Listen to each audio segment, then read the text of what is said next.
Hello everyone, I'm Lou Holder, Emmy award-winning broadcast journalist and communications professor at Prince George's Community College. I'm coming to you from the Center for Performing Arts on the Largo campus to introduce an amazing interview with the legendary broadcaster, James Brown. From his athletic start at one of the iconic high schools in the Washington, D.C. area, to his now far-reaching platforms covering both sports and news for CBS, Brown has a fascinating perspective on the game of life. My mentor for over 20 years, JB, has been a guiding light for me and countless other broadcasters, and has helped mold me professionally and spiritually. Now with help from some of the diverse student body population here at Prince George's Community College, please enjoy this real talk conversation with this powerful public speaker and one of the gold standards in broadcast journalism. JB, welcome to Prince George's Community College, my speaker series, AKA the Holder Hangout. This is the Holder Hangout, and so thankful that you took time to come out. President Biden said in his State of the Union address that one of the gems of this country is the community college. And we all know that Jill Biden, his wife, the First Lady, is an educator. So it means so much for you to take time to come and to be part of this, and as we'll get into later, bless the students, bless the community with what you and I call ministry. Call ministry. This is a kind of ministry for us, which we'll get into later. But I first want to talk about how I got to you, and then you can tell us how you got to where you are, right? So the quick story is I was working in Connecticut. Stuart Scott, Jason Jackson, David Aldridge. We all became good friends up in Connecticut. And when my time at that station at NBC in Hartford, Connecticut was over, said, I'm coming to Washington, D.C. David Aldridge says, yeah, I'm going to connect you with James Brown. I was like, really? I mean, everybody who knows anything about broadcasting, James Brown is the man. So he said, made that introduction. I contacted you. You were working for Fox at the time. And what a lot of people don't know is you were flying from this Washington, D.C. area to L.A. every week and back because you love this area so much. You got a place.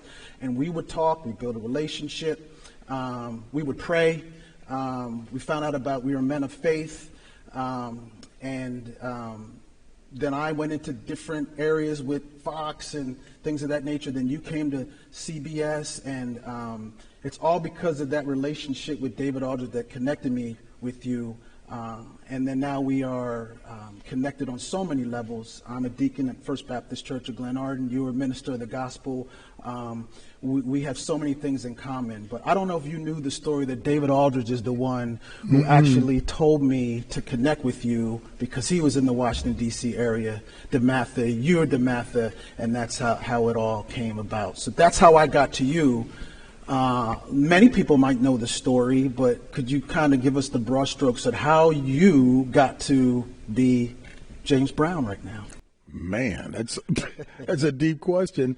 First of all, I'm glad to know that David Aldridge did connect us, which is encouraging because a sense of community that we should all have in this business is what will benefit all of us. Since you've already indicated that, I've got the faith foundation.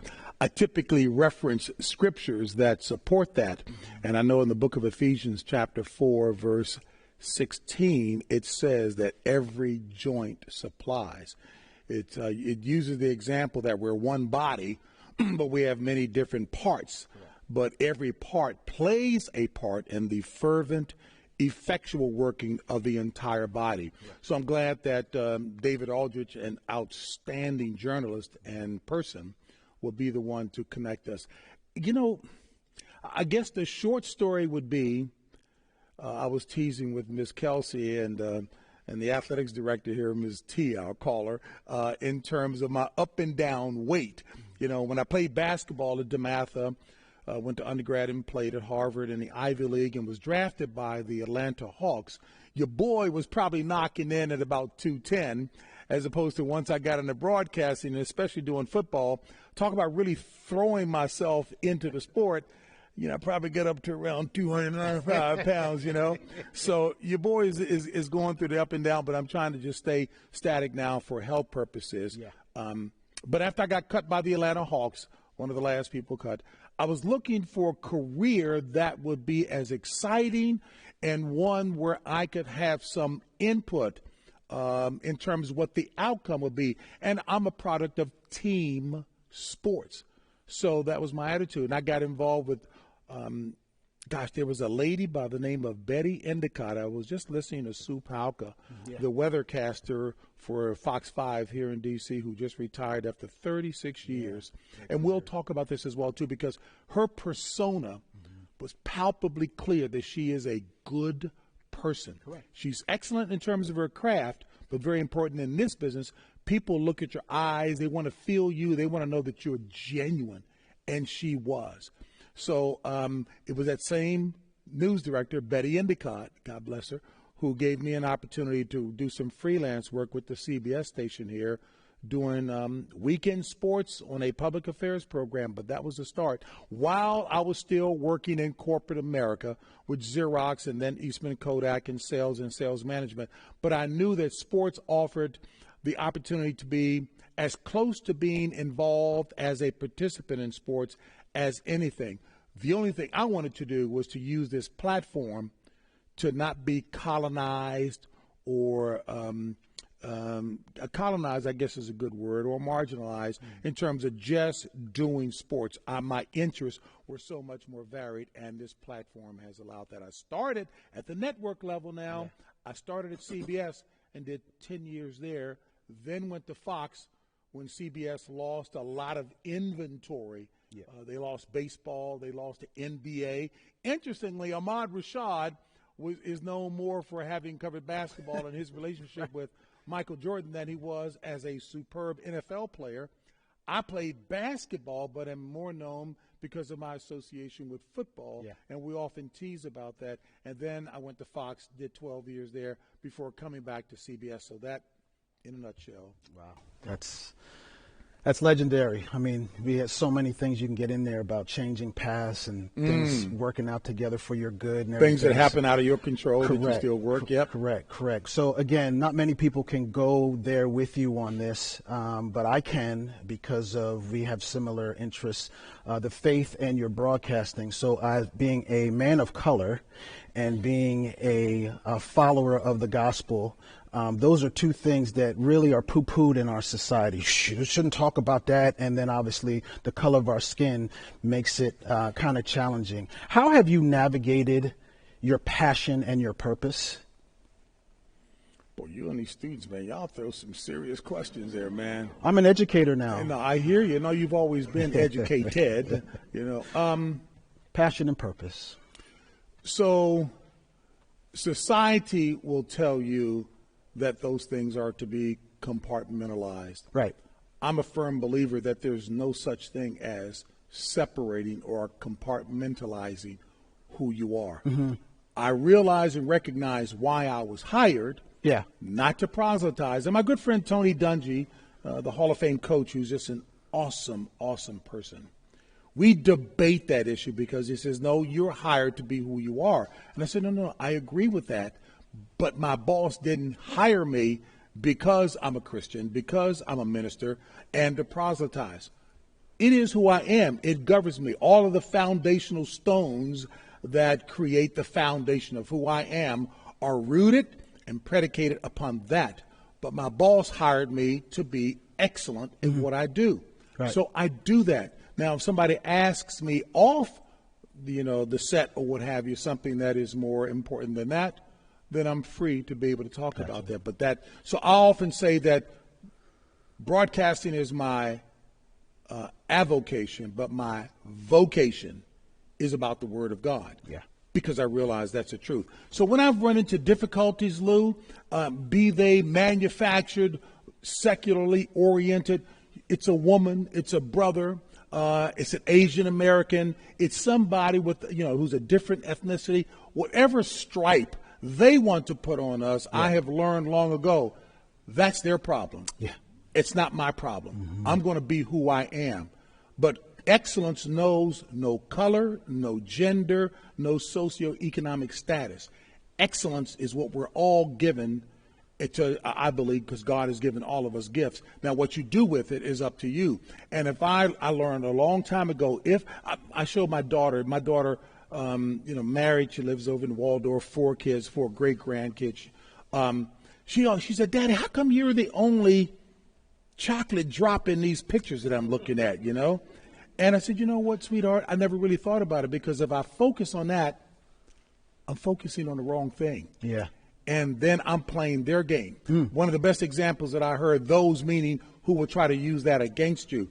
Excellence, again, I'm being redundant, knows no color. I remember hearing a good friend of mine on TV, an evangelist, who said that we're all running a race. That's a fact of life. So if you're out on the track, out here running on the track, and you're in a race and somebody's calling you names from the stands, they're berating you, they're, spewing vitriol and hate towards you.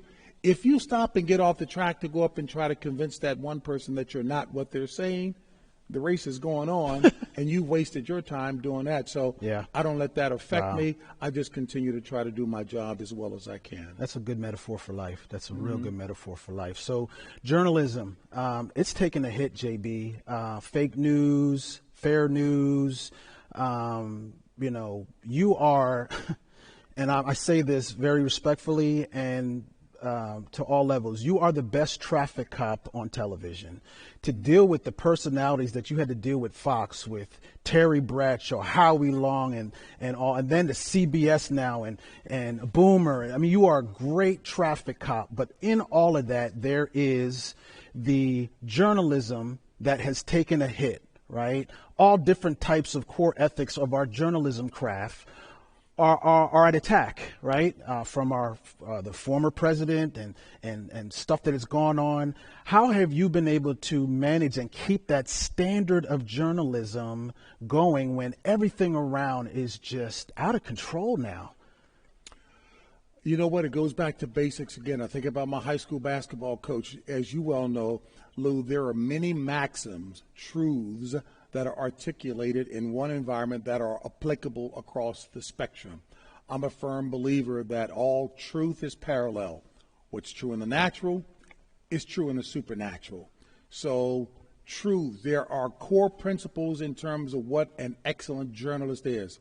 Report the facts, verify, and just speak it. I'm not hired, although I do, as a special correspondent for CBS News, I do get the opportunities in certain settings to offer my opinion. But when I'm in a role as a journalist, I'm to present the facts. I'm to interpret them in the context of sports, or if I'm reporting on a news story, to again comment on them in the context of what's the accepted norm. What's constitutionally sound. So that's what I do. I will certainly give my opinion, and I know, looking at the excellent questions I got from the students last night talking about issues of the day with respect to diversity, equity, and inclusion in color, women rising through the ranks, etc. You know what? The people who have a myopic mindset on that again is their problem. And nobody from the outside can define what fake news is if I know that I'm speaking the facts. I would love to sit down and engage with anybody in a discussion about that, because those who perpetuate that kind of nonsense absolutely don't understand what the fourth estate, the journalist, is all about. And we can debate that all day long. If they've got an agenda, and I'm going to chill back on this because I'll get myself in trouble. If they want to debate that and talk about what their personal agenda is, then let's be honest and have the conversation from that perspective. You follow what I'm saying? I do. And it's right on point. It's right on point. So I know that a lot of people, you are their favorite in sports, broadcaster, things of that nature. I've always wanted to ask you, who are some of JB's favorite teams and athletes? Because I know that you have to do a lot of reporting, but there's got to be a team or somebody that you're like, you know what, I'm rooting for this person. Wow. You know what? In all the years, I've worked so hard to try to be agnostic and just present the story and the facts as they are. people that I tend to really like probably goes back to the very beginning in terms of, Charles Barkley, we were debating and talking about it, and I understood where Charles was coming from when he says that athletes should not be or aren't the role models. It should be your parents. It should be a guardian. It should be, some adults who model what the young people are trying to become. I get all that. But de facto, in fact, people who are in highly visible positions, they are role models whether they want to be or not, by virtue of their visibility. Now, people who are better grounded may not like that role model if they are modeling behavior and attitudes that are hurtful to the masses, to the norm. I get it. But you're in a position of visibility, and young people, especially young kids, they will want to walk like you, they want to talk like you, they want to be like Mike, they want to wear the sneakers and all of that. So that comes with the territory.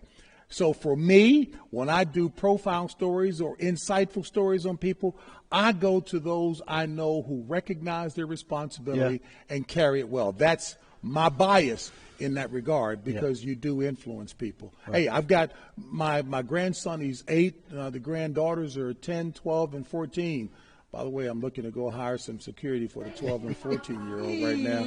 Man, during the pandemic, I was away from them. There's a little interlude. So I go over to the house to see my 12 and 14-year-old, and a 12-year-old comes running out the door. She still got, my daughter says she still has one foot in being an adolescent and the other foot in being a teenager.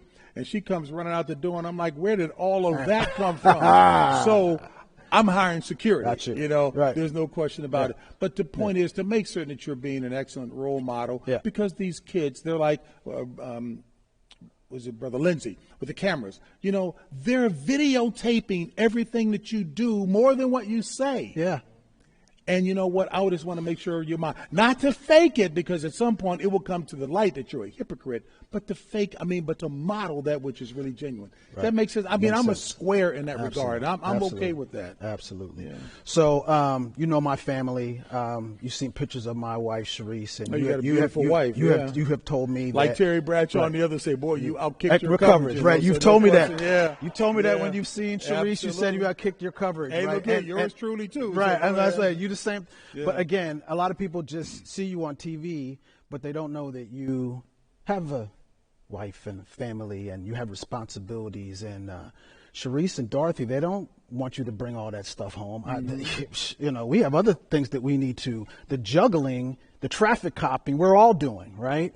How do you, and I know it's happened over time and you perfected over time, how do you turn on, turn off for family, ministry, and not let it bleed in? Because sometimes, the news is so tough, or the sports is, you can't bring that home. It's like you got to take a shower and come in and be there for Dorothy, be there for the kids, be there for the grandkids. How have you been able to perfect that over your career? I don't know that I perfected it. I think it's a work in progress, continue. And let me also just be upfront too, because you know what? I don't want to come off as if I'm a holier than thou, flawless person, because even in the one book that I've written, I asked my wife, Dorothy, I asked my daughter, and I asked my high school sweetheart, with whom I had our daughter.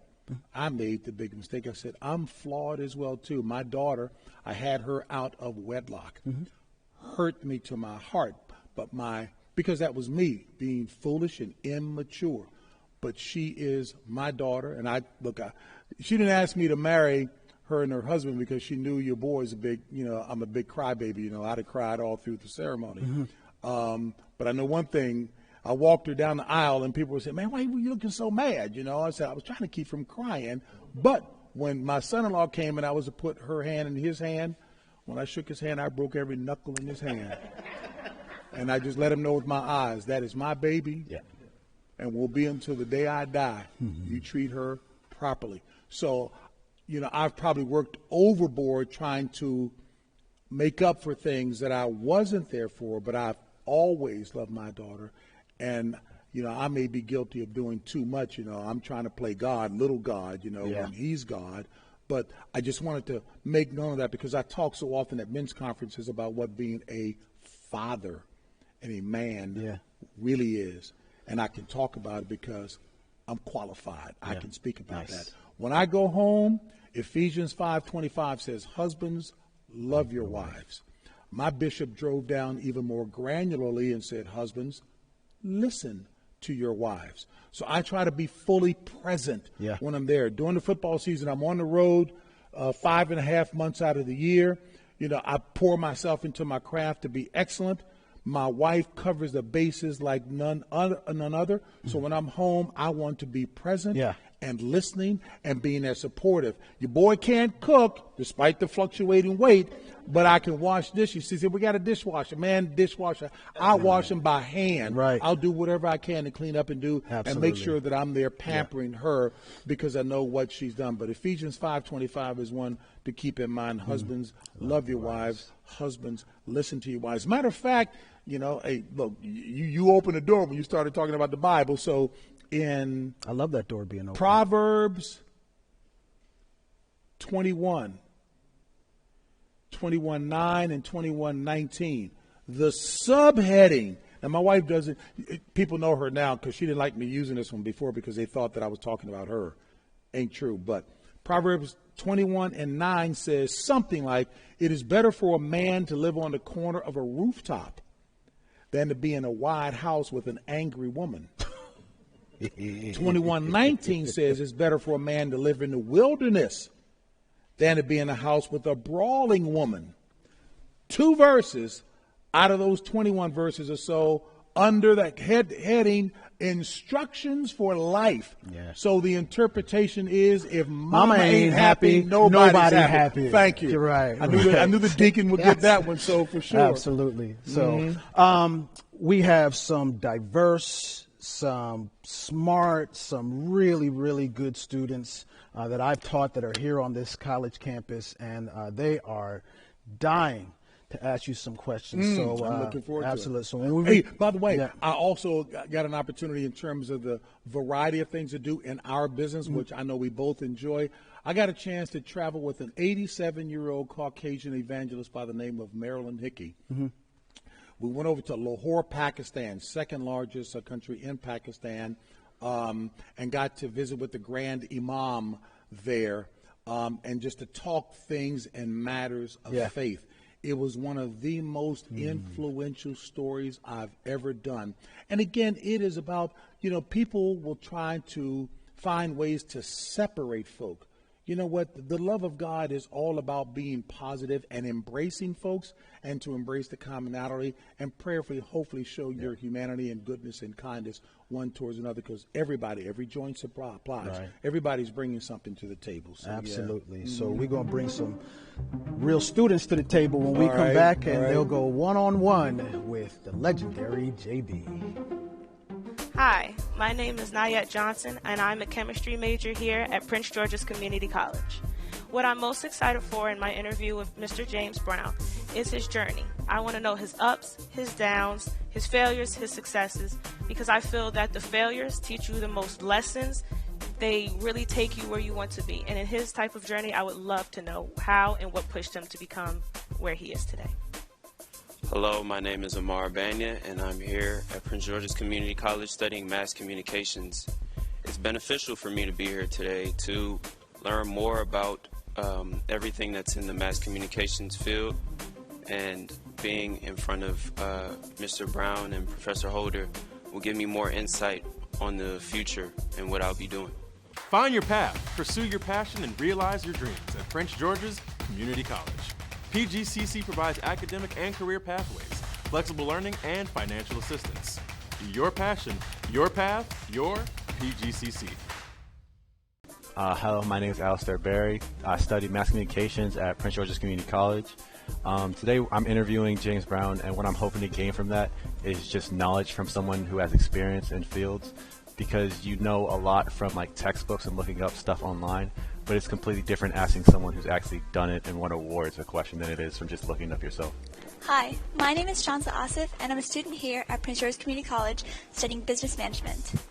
I hope that talking with James Brown today will be really helpful in getting a better understanding of what we can do in our workplaces to promote diversity and inclusion. Welcome back to the speaker series featuring the legendary sportscaster, broadcaster, James Brown, and the dynamic students of Prince George's Community College. JB, from the closest to you on the bottom, that's Nayet, that's Amara, that's Shanza, and that's Alistair. Up top, it's Anne-Marie, that's Ezra in the middle, and that is Naila.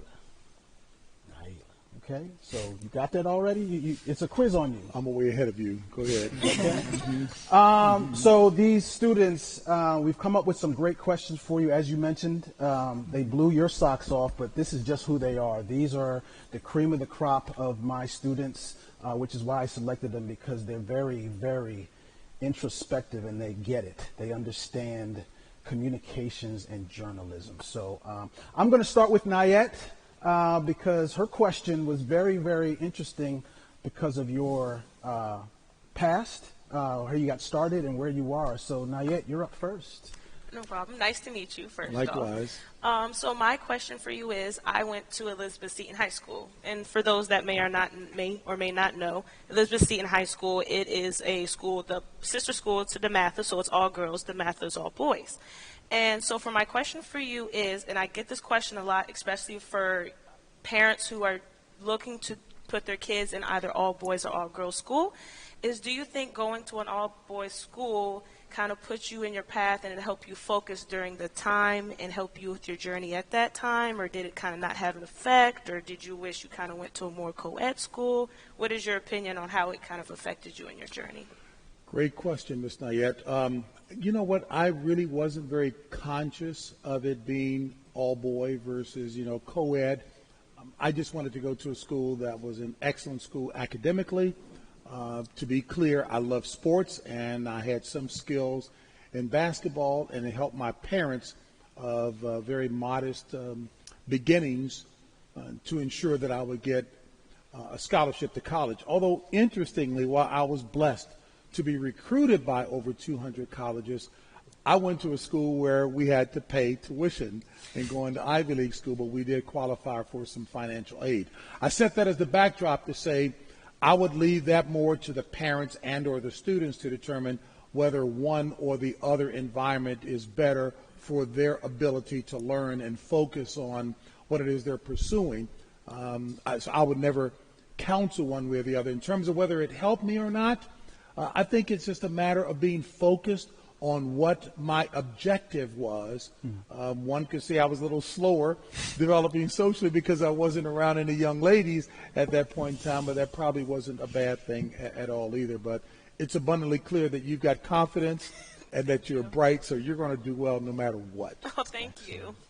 Way to get us started, Nayet. Alistair, I'll go to you next. The question for Mr. James Brown. First, I would just like to thank you for coming today, because I know you got pretty busy schedule, so thanks for coming and indulging us. Yes, sir, my pleasure. Earlier, I know Professor Holder asked you about how you transferred from CBS to Fox back to CBS.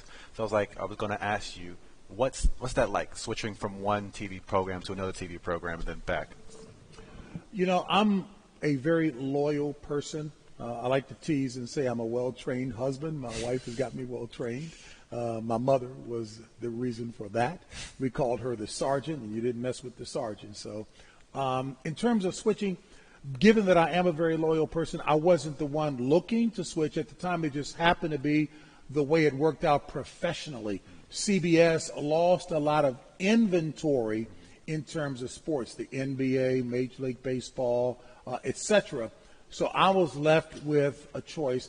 And I really would prefer to think that I wasn't one that they were selecting to stay with CBS. That's being very candid about it. The administration that was in charge at that time had some other announcers that they were more enamored of than with me. But this is where my faith came into play as well, that I knew I could do well in this business, and I never gave up on that. So when I went to Fox, that was a door that was open that allowed me to really showcase my skills even more, co-hosting the Fox NFL Sunday show with some outstanding people in Terry Bradshaw, Howie Long, and Coach Jimmy Johnson. So that certainly raised the level of awareness. And Professor Holder was teasing about working with some challenging personalities, and they are big personalities, but it helped me to understand that my role was to elicit the best from them. Esteem others more highly than yourself. Yep. So I looked to try to focus on what their strengths were and to maximize that, which meant anybody who knew the job knew that I was doing my job well. Unselfishly, I wasn't trying to compete because I figured if they look good, the old expression, a rising tide lifts all ships, then we would all look good. So that was an excellent experience for me, but I'm also thrilled to be back home at CBS. Did I answer your question? Oh, you answered that way better than I thought. Okay, thank you. Thank you. Naila, you're up next. Hi, Naila. thank you for joining us today. Yes, ma'am. As Professor Holder has mentioned, it's not what you know, but who you know and who knows you. With that being said, how has networking helped further your career? You know what, and I don't make any excuses for washing expressions through the water of the word in terms of who I am. The who you know would be God, because I firmly believe Psalm 75, 6 and 7, which says that promotion doesn't come from the east, nor the west, nor the south. God is the one who puts down one and sets up another. So you focus on being excellent in your craft. Now, where that is true, like with the professorial staff that you have here, take advantage of them. The experiences that they bring to the table, the insight that they have, the knowledge and wisdom that they have. Pick their brains, because that's going to help you as you look to move up the ranks. So who you know in that regard is very, very important. And it paid dividends for me because I transferred those things one to the other. Athletic maxims, you heard me use the expression that all truth is parallel. A principle or a precept that is rooted in truth is applicable across the spectrum, in academia, in sports, in government, in education. So make certain that you're learning as much as you can about the fundamentals of our business and you exhibit excellence. On top of that, people will then buy you, who you are, the sincerity, the hard worker that you are.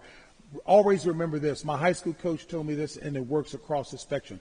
There's no such thing as standing still. You're never parked in neutral. You're either getting better or you're getting worse. And for me, while I worked hard to become a great basketball player, when I got to the so-called top, before I got to the NBA, I started regressing because I wasn't working as hard to get better.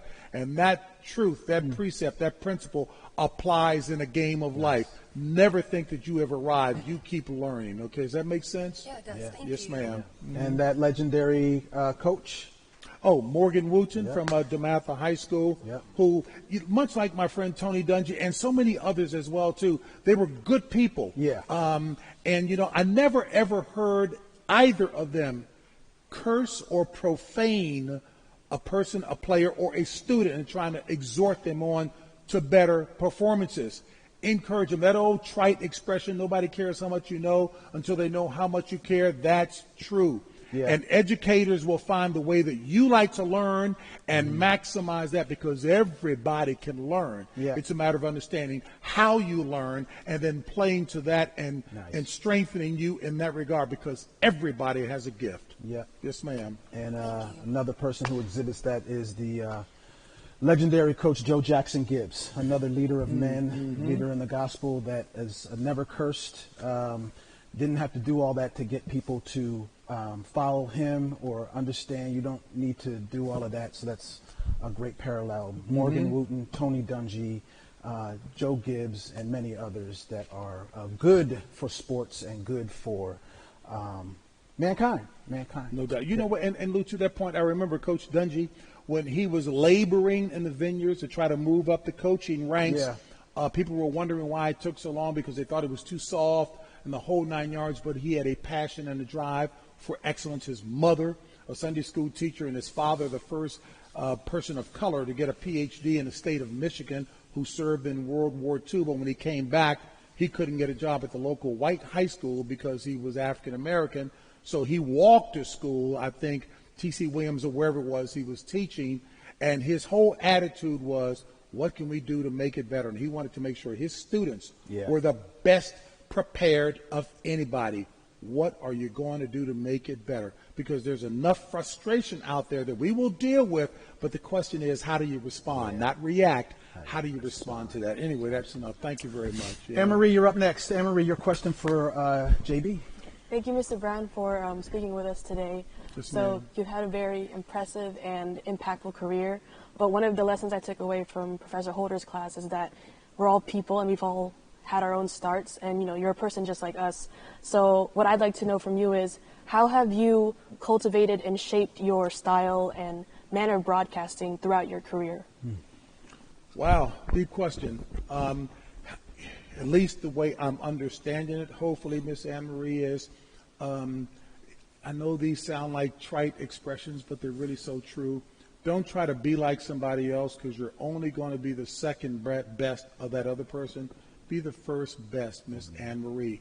Whatever and whoever you are like, be that.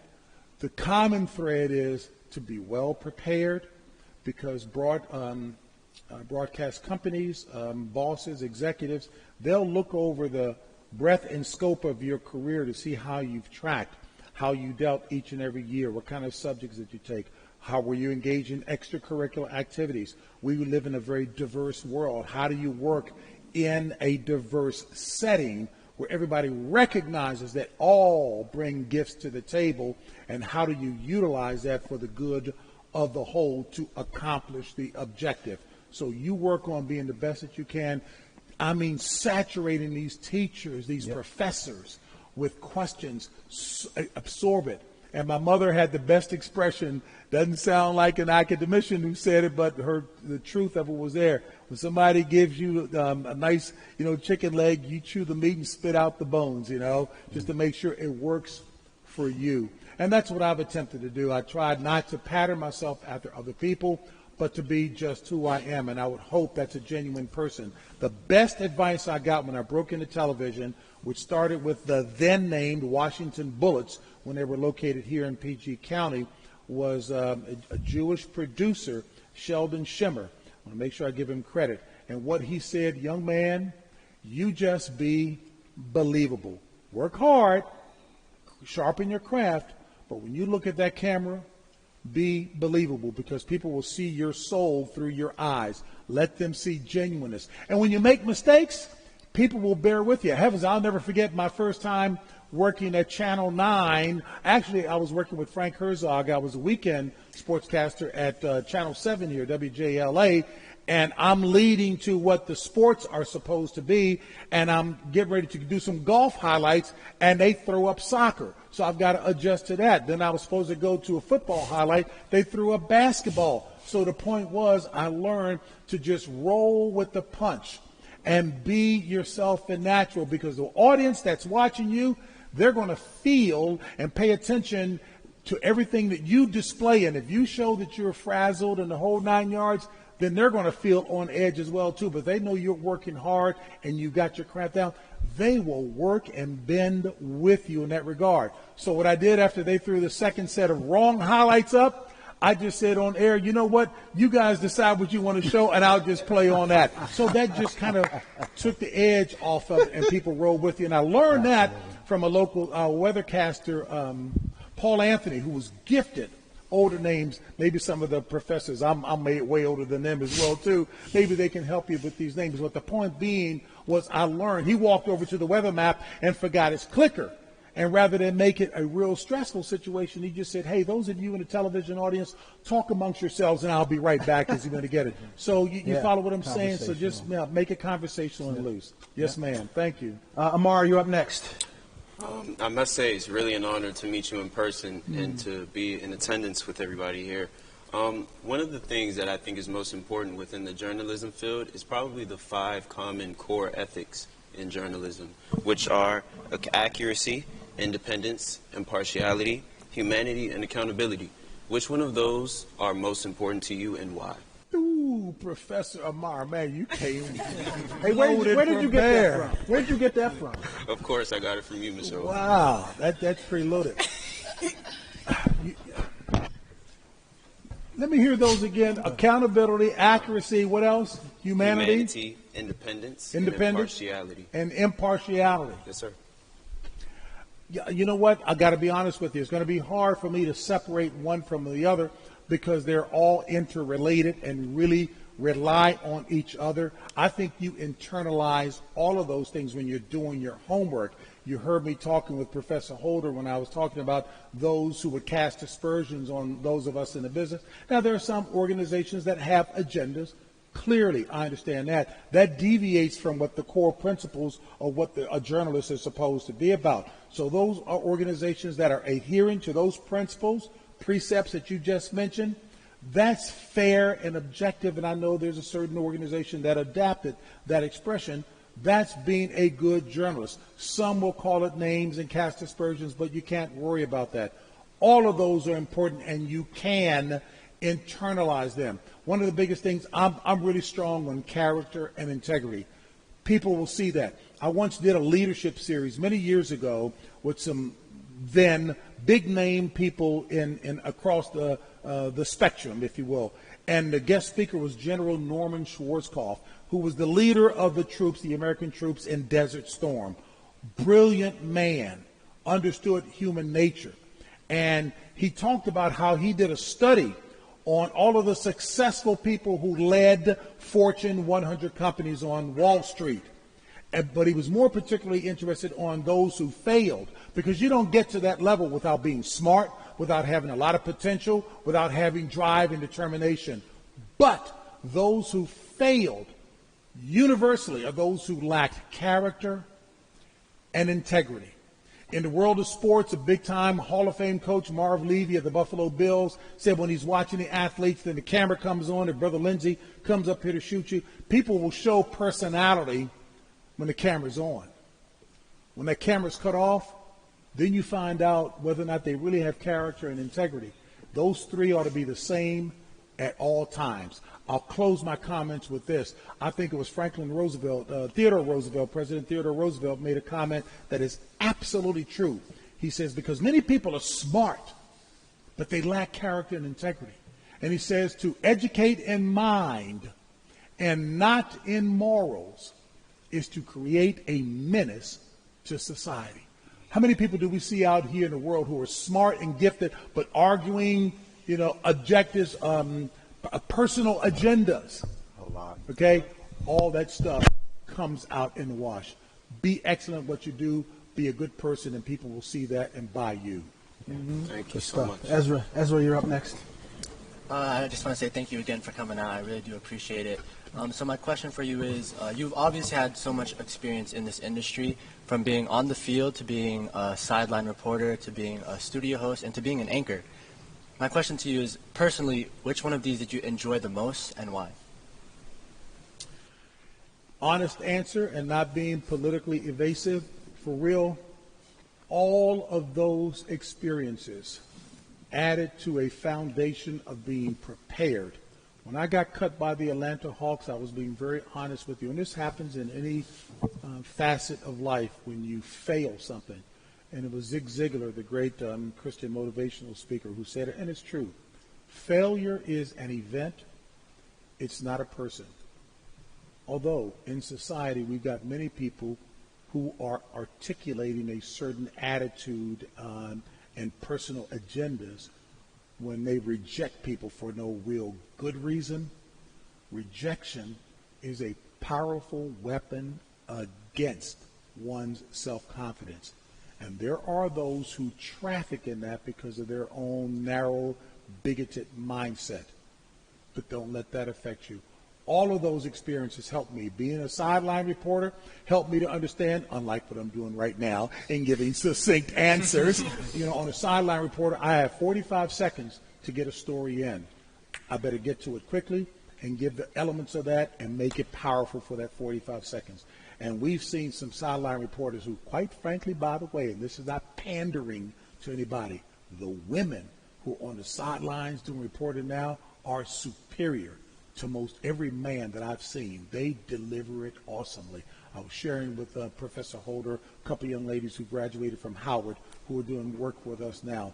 They're certainly desirous and are able to do a whole lot more. but the experience that they're getting, because the ability to react to a circumstance in a situation that's happening right there and then condense that in a 45-second to a 1-minute report, but is often between 30 and 45, that's a talent. So when I got the opportunity to host the evening news, I'm not making light of it because you don't ever take it for granted, but it was no big deal because I had done all of those things before, had all of those experiences, and the angst, if you will, of being on a big stage, whether it's a Super Bowl or doing, a convention, a political convention, all those experiences helped to deliver and add to a confidence to be able to do the job exceedingly well. Shanza, your question from Pakistan. I just wanted to thank you again for being here today. So my question is a little bit deeper.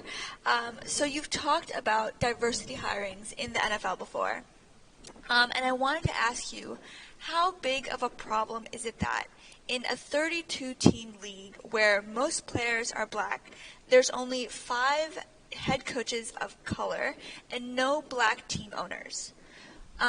What do you think can be done to bring greater racial equity to the ranks of coaches, executives, and owners?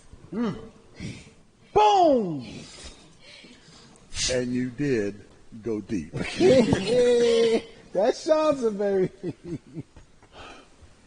So 2 years ago, the chairman of our division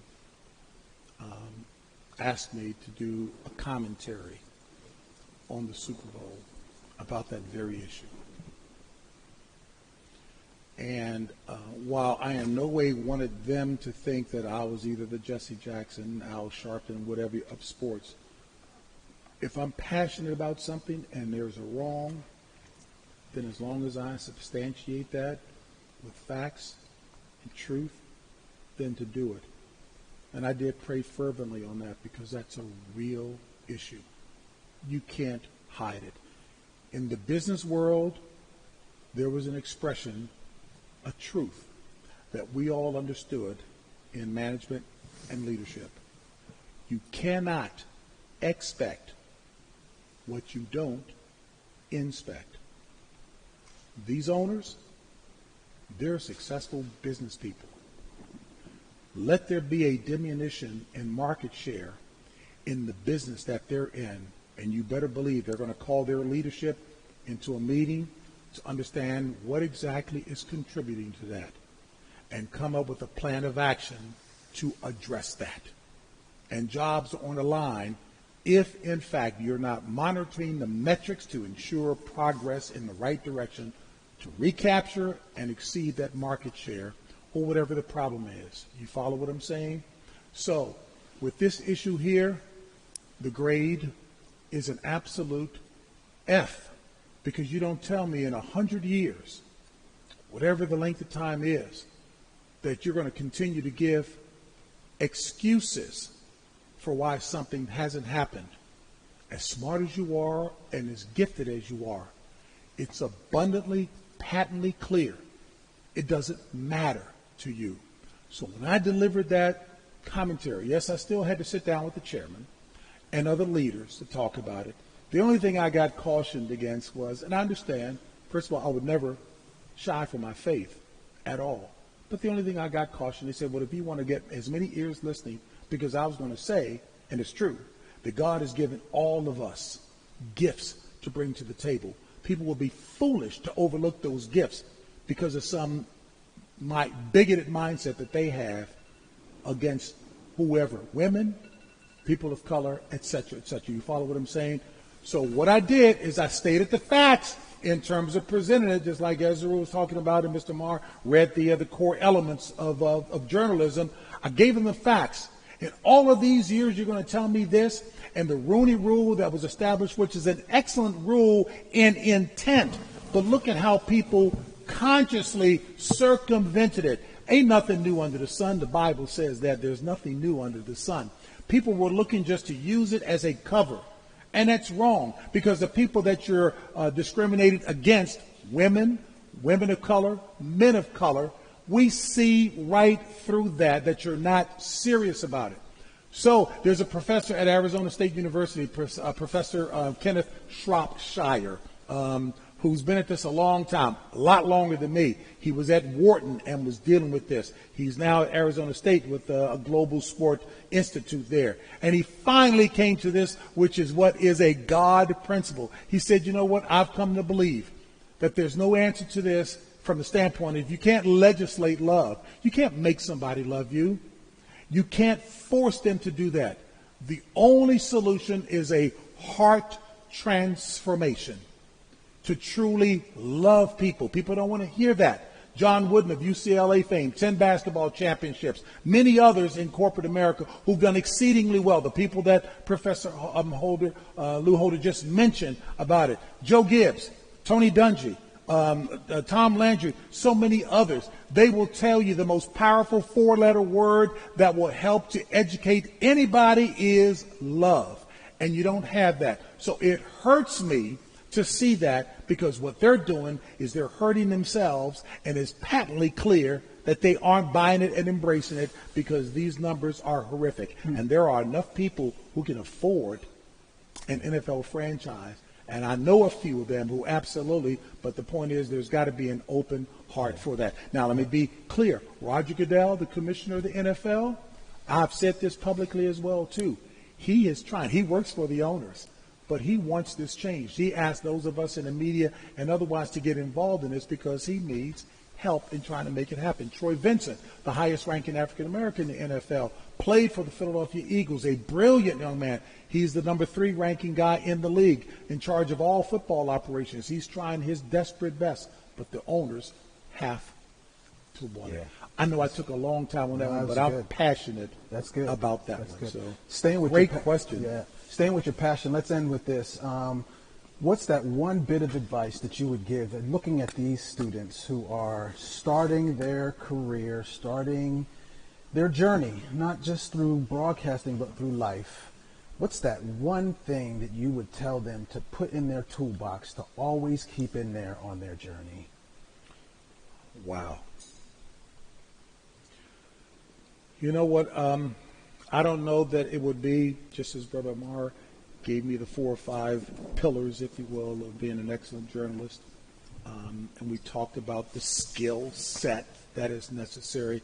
All the things that we all know, good presentation. Hey, let me just share this in terms of presentation, and I promise to try to answer that as well, too. When I got cut by the Atlanta Hawks, big-time Harvard alum sent me over to IBM for an interview. My parents, they absolutely were parents of excellence. How they made it work for 5 of us. My father was a prison guard at Lorton, drove a taxi cab. My mother wanted to stay home to be an excellent homemaker, and she was superb in that, helping us to all attain, opportunities in life that they didn't have or didn't pursue. It started with my parents, and I always say I'm a mama's boy, not in the negative pejorative sense, because I saw my mother sacrifice when stockings, this is why I know I'm so much older than the professors out there, stockings cost 25 cents. My mother took that 25 cents to feed the 5 of us. But they always told us excellence is what you're to go for. They helped us understand, and where they understood it, that academic excellence in what you're doing now is critically important. And I married that with what I was talking about, character and integrity and drive, and recognizing that your education never stops. It is continuing. I forget the professor I talked with about the continuing education programs here. Continue to learn. That's going to separate you from anybody else. And your colleagues, when they know that there's a problem that you're faced with and you don't know the answer, they know you're going to go home and you're going to do a little study on that. When you come back, you're going to be well versed in that. So always be viewed as that extra resource.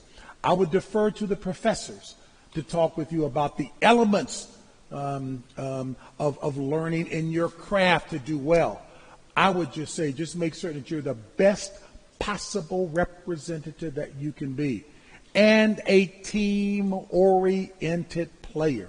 It does pay dividends. You heard Deacon Lou, now I'm going to call him, when he said, esteem others more highly than yourself, Philippians 2:3. That's one of my core ones, because everybody's coming in cocky, thinking what they can do. It takes every joint supplies for the fervent, effectual working of the whole body. I remember a pastor was saying, if you don't think a little finger plays an important role in terms of what you do, go out in the parking lot, open up your car door, slam your car door on your little finger. Pretty soon your feet going to get involved. You're going to be jumping up and down. Pretty soon your eye ducts are going to get involved. You're going to be crying and biting your bottom lip. A crazy little example to say that every joint supplies, and you've got some brilliant classmates, and you guys work together to help one another, and that's going to help the whole. I hope that made a little bit of sense. So, Guys, let's give it up for Mr. J.